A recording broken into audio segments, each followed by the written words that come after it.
Estamos aquí de vuelta en su programa Sala Jurídica y ya para terminar en nuestro último segmento y haciendo una recapitulación de lo que hemos hablado, en síntesis es del menor ya en la responsabilidad penal, dando a conocer lo que decía anteriormente el Código Penal, que ya todo a partir del artículo 66 en adelante, 66, 67 hasta el 68, ha sido modificado por el Código del Menor. Entonces ya hemos recapitulado que la pena máxima era de 8 años. Recapitulando también que el artículo 339 del Código del Menor especifica que la condena del menor sería la privación de libertad definitiva en un centro especializado, es decir, el centro de corrección, más bien. Este centro va a tener el fin o la finalidad es que el menor tenga la función de reinsertarse a la sociedad por los motivos o infracciones que ya vemos aquí en pantalla, que son homicidio, robo agravado, secuestro, violación, agresión sexual, etcétera, etcétera. Ya respondiendo y culminando con ese tema, porque la última pregunta que me hacían, ¿cuáles otros hechos o infracciones podría ser culpado el menor?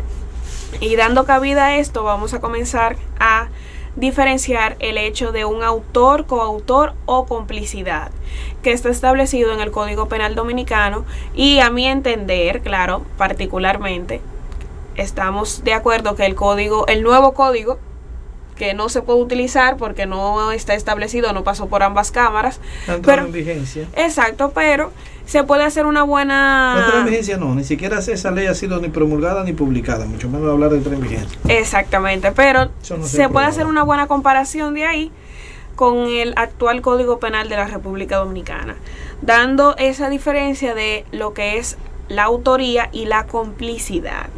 Entonces, magistrado. Es que lo tengo, sí. Hirohito, Esencialmente, el Código Penal Dominicano vigente, de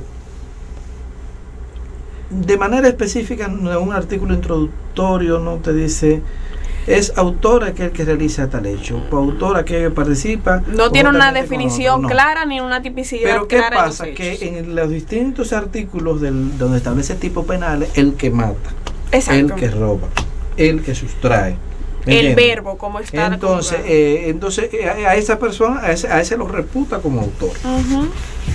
Y en los artículos 59 y 60 establece quiénes son los cómplices. ¿Me entiendes? Los cómplices. La coautoría es ya la coparticipación en un hecho por en condiciones de coautores, no en condiciones de cómplices, que es diferente. Hay que establecer una diferencia y hay que establecer los siguientes hechos. Existen distintas teorías para diferenciar claramente lo que es una cosa y lo que es la otra. Lo que es un autor, lo que es un coautor, lo que es un copartícipe o un cómplice.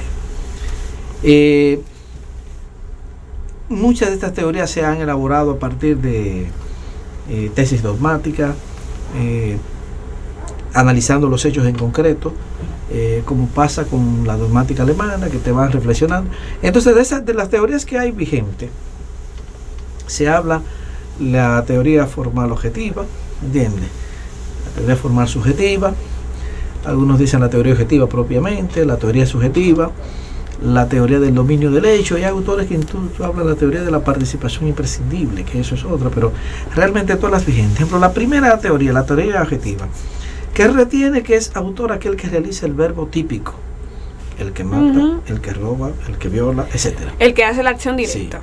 Sí, ¿entiende? Esa es la teoría objetiva. Todas las otras personas son reputados partícipes o cómplices. Exacto. Entonces, si varias personas intervienen en la realización del verbo típico, pues estarían en condiciones de coautores. Después viene entonces la autoría subjetiva. Aquellos que participan con animus autori, aunque no ejecutan el hecho en la parte material, tienen la pero intención, tienen el ánimo de querer haber perpetrado el hecho. Exacto. Vamos a decir, el dolo. Sí, ejemplo, el caso, lo que pasó con Osama Bin Laden, que aunque no estuvo en los aviones, ejemplo, se ve el video donde observa que explota esto, es decir, como que hubiese querido estar ahí. ¿Entiendes? Ese caso concreto. Después viene entonces la tesis del dominio del hecho. Como son teorías que tratan de explicar de una manera más racional o lógica lo que es quién es coautor, quién es autor y quién es cómplice, no siempre logran explicarlo de la manera específica ni logran dar respuesta a todas las interrogantes que se mantienen. Después viene la teoría del dominio del hecho. Es coautor aquel que tiene en todo momento la posibilidad de interrumpir el nexo causal, la acción, de interrumpir el iter criminis del hecho. Pero que resulta que a veces hay casos de personas que estando en condición de cómplice tienen esa posibilidad y no necesariamente son coautores. Vamos a suponer, la gente va a cometer un hecho y un cómplice quedó de facilitar las armas, colocarlas a disposiciones de los autores, escondida en un sitio y se le olvidó llevarla. Evidentemente que esa intervención, la no colocación evitó que ese hecho se cometiera. ¿Me entiendes? En una u otra medida tenía un dominio del hecho porque el hecho no se iba a poder cometer si no era con la perpetración de las armas. Entonces a veces se da esa particularidad de que un individuo está en el proceso y tiene la posibilidad de interrumpir. Yo recuerdo un caso una vez que mataron a una profesora, que la secuestraron en la 27, la montaron en un concho, porque así fue el secuestro, se hicieron pasar por chofer en carro concho, la llevaron a varios cajeros electrónicos, sacaron dinero y después se la llevaron por ahí por la litoral de la 30 de mayo y la mataron de un disparo en la cabeza. Eran varias las personas que intervenían. Uno de ellos dijo, no, pero fue fulano que le dio el tiro en la cabeza. Pero ellos estaban armados todo ahí, pudieron haber prevenido el hecho. Recuerdo también haber un caso de un médico que secuestraron una famosa banda, la famosa banda de Papo el Necio, y que recuerdo que en el proceso la víctima establecía que había un coimputado que le decían el ruso, que él decía que ese individuo no lo había agredido, no lo había matado porque el jefe del grupo, Papo el Necio, le decía, no dañen el trabajo, es un secuestro. Así, se fijaba el asunto de donde hay un dominio del hecho. ¿Y quién tiene la autoridad para ejercerlo? Sí, entonces, y el que tiene la posibilidad de interrumpirlo. Exacto. Uno diría, bueno, ahora con el asunto de la tecnología, usted llama y dice, hey, paren la acción, aborten la acción, podría esa posibilidad, pero podría darse el caso que no. Entonces se entiende que esa persona tiene dominio del hecho, entonces es coautor y no cómplice. Pero hay casos muy, muy paradójicos, porque como hablamos ahorita de la teoría objetiva, que nada más era autor el que realizaba el verbo típico. Un caso de un robo, un asalto en un banco, en donde hay varios coautores, en donde intervienen varias personas que lo que tienen es separación de roles. Uno va a matar al guardián, otro va a desactivar las alarmas. El que está en el vehículo, el que está esperando. Entonces, en el caso de robo, que vamos a suponer, hasta que las cosas robadas no están fuera del alcance del propietario, se entiende que todavía el robo no está consumado. Entonces a veces el del vehículo dice, no, yo lo que era cómplice. No, usted tenía una separación de funciones, de roles en ese hecho en concreto, pero todos califican como coautores. Entonces después viene, ¿qué pasa con el artículo 59 y 60? Te establecen actos que dan lugar a la complicidad. Se puede ser cómplice por instigación, por provocación, por tramas culpables, ¿me entiendes? Por incitar a la realización de un hecho. Se puede también ser cómplice por facilitar las armas para la comisión de ese hecho en concreto. También se puede ser cómplice por la acción u omisión de algún hecho que se haya perpetrado, por ejemplo, robo, el tema de el secuestro. También en las exhumaciones, ¿sería el mismo caso? Vamos a ir por parte. En la omisión hay que tener mucho cuidado. Por ejemplo, aquí no se retiene como cómplice de un hecho una gente que tenga conocimiento de un hecho y no lo dice. Eso tiene que ser una complicidad de una acción concreta, como lo establece el código, ¿me entiendes? Que haya facilitado los medios para la comisión de ese hecho, ¿entiendes? Entonces, también en los casos de seguridad del Estado, aquellos que hayan provocado el hecho.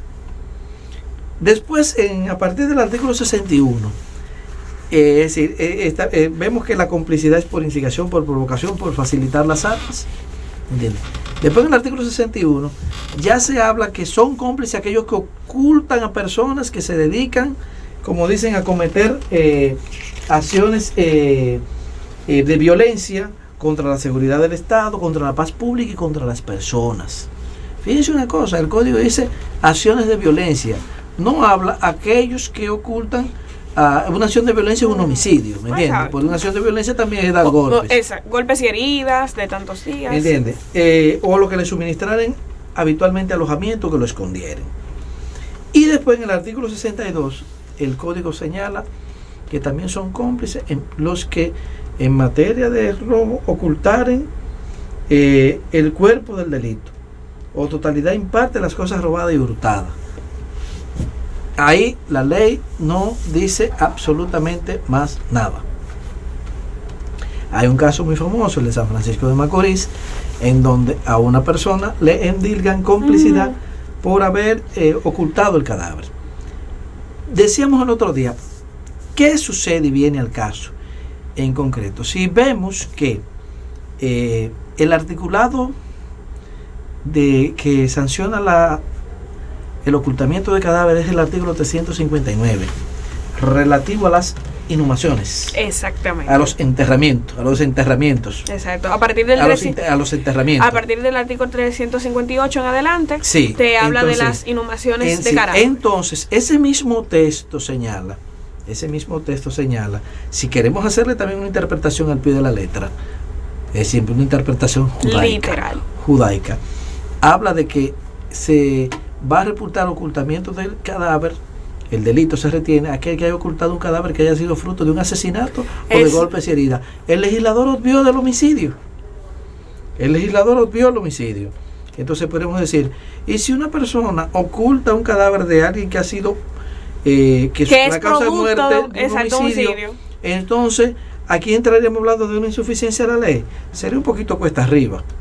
Porque si retiene el asesinato, que es el homicidio agravado por la premeditación o la acechanza, y si retiene el delito de golpes y heridas que producen la muerte, ¿me entiendes? Que es lo que le llaman en ese caso concreto, ese es un dolo preterintencional, en donde la persona produce un daño más allá del que quería cometer. Entonces, eso es, hay que retener esa situación. También, por lo que hablamos ahorita del menor, no se puede hablar de golpes, ¿me entiendes? Pero, por ejemplo, fíjate, lo tira al agua y se ahoga, pero si lo tira contra una pared y se da, y después posteriormente se muere, habría. Entonces, ¿pero qué pasa? Que la pared uno sabe que puede producir un resultado, el agua no necesariamente tiene que ser. Que entonces, así fue el hecho. Otro hecho que se había cometido con relación a otra menor. ¿Qué situación se suscita en esa particularidad? Que evidentemente, si ya estamos con el tiempo arriba, que evidentemente ese articulado, desde el punto de vista de una interpretación sistemática, obedece a otra situación. Es así. Entonces, para recapitular, podemos decir que el autor es la persona que comete la acción. Y tiene dominio de ella. Y tiene dominio del hecho propio, del hecho a ejecutar. Es decir, si es un crimen de robo, yo estoy robando. Si es homicidio, yo estoy matando. Y de toda la instancia del crimen, idealización, exacto, resolución, planificación, desarrollo, ejecución. Exacto. Entonces, complicidad, podemos decir, es la persona que ayuda o da todas las herramientas de manera accesoria para que se dé, y provoca, para que se dé ese hecho. Mira un datito, que el código nuevo trae que el autor intelectual ya no es cómplice, si no lo considera el mismo autor, porque ya se va a hacer la tesis subjetiva, el animus autori, aquel que participa, la intención, exacto, el dolo. Sí.